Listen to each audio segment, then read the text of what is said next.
وقاتل في سبيل الله لا تكلف إلا نفسك وحرض المؤمنين عسى الله أن يكف بأس الذين كفروا والله أشد بأسا وأشد تنكيلا من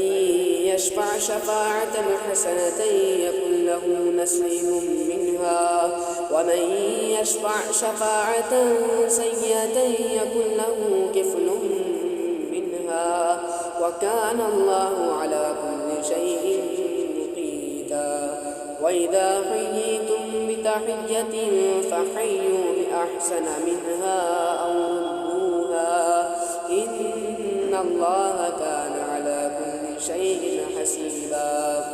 الله لا إله إلا هو ليجمعنكم إلى يوم القيامة لا ريب فيه ومن أصدق من الله